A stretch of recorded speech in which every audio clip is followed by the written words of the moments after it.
1947 நடந்த ராஸ்வெல் இன்சிடென்ட்டுக்கு பிறகு தான் ஏலியன் ஸ்பேஸ் கிராஃப்ட் கிராஷ் ஆனது என்றும் அதோட wreckage மற்றும் ஏலியன் பாடிஸ் எல்லாம் ஏரியா 51க்கு கொண்டு போனதாகவும் ஒரு தியரிஸ் இருக்குது.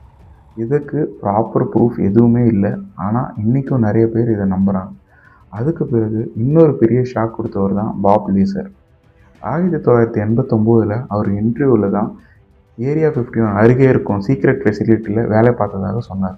அவருடைய கிளைம் என்னன்னா, அமெரிக்க அரசு ஏலியன் ஸ்பேஸ் கிராஃப்டில் ஸ்டடி பண்ணுது, அதோட டெக்னாலஜியை ரிவர்ஸ் இன்ஜினியரிங் பண்ணுறாங்க. மேலும் அவர் எலிமெண்ட் 115 பற்றியும் பேசினார்.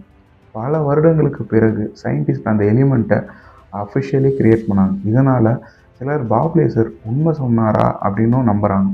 மற்றவர்கள் அதை ஒரு கோயின்சிடன்ஸாக மட்டும்தான் பார்க்குறாங்க. ஆனால் ஒரு விஷயம் மட்டும் உண்மை, ஏரியா 51 உலகின் மிக அட்வான்ஸ்டு மிலிட்ரி ஏர்கிராஃப்டில் டெஸ்ட் பண்ணப்பட்டிருக்கு. SR-71 பிளாக்பேர்ட் ஆகட்டும், ஸ்டீல்த் ஃபைட்டர் ஆகட்டும், எக்ஸ்பெரிமெண்டல் ட்ரோன்ஸ் ஆகட்டும், இந்த டெக்னாலஜி எல்லாமே அந்த காலத்தில் பார்த்தவங்களுக்கு ஏலியன் டெக்னாலஜி மாதிரியே தோன்றியிருக்கலாம். அதனால் UFO தியரிஸ் வந்ததாக ஆச்சரியப்படுறதுக்கு இல்லை. ஆனால் இதை தாண்டியும் இன்னும் நிறைய டார்க் தியரிஸ் இருக்குது. Underground tunnels, human experience, time travel projects, இதுக்கு எல்லாமே எந்த ப்ரூஃபும் இல்லை. ஆனால் ஏரியா 51 ரகசியத்தன்மை இந்த தியரிஸை இன்னும் உயிரோடு தான் வச்சுருக்கு. 2019 ஸ்டார்ம் ஏரியா 51 என்ற ஈவெண்ட் இன்டர்நெட்டில் வைரல் ஆனது. நான் சொன்னேன் இல்லையா, அந்த வீடியோவில் கூட இந்த பற்றியான ஒரு கண்டென்ட் இருக்கும், கண்டிப்பாக பாருங்கள். They can't stop all of us என்றும் மில்லியன்ஸ் ஆஃப் பீப்புள் ஆன்லைனில் ஜாயின் பண்ணாங்க. லாஸ்ட்டில் சில பேர் மட்டுமே அங்கே போனாலும் ஏரியா 51 உலக மக்களின் கியூரியாசிட்டியில் சிம்பிளாகவே மாறிட்டு. இப்போ கேள்வி என்னென்னா, ஏரியா 51 உண்மையிலேயே இன்னும் மறைக்கிறது?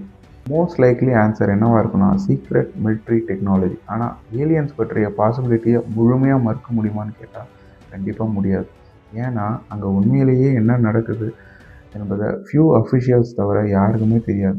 அதுதான் ஏரியா 51 இன்னும் உலகம் மிகப்பெரிய மிஸ்ட்ரியாக வச்சிட்ருக்கு. ஒருவேளை அங்கே சீக்ரெட் ஏர்கிராஃப்ட் மட்டுமே இருக்கலாம், அல்ல மனிதர்கள் இந்த யூனிவர்ஸில் தனியாக இல்லை என்பதற்கான ஆன்சர் கூட அங்கே மறைஞ்சிருக்கலாம். உங்களுக்கு என்ன தோணுது? ஏரியா 51 உண்மையிலேயே ஏலியன்ஸ் இருக்காங்களா அப்படின்றத இந்த வீடியோவோட கமெண்ட்டில் சொல்லுங்கள். நன்றி, வணக்கம், தேங்க்யூ.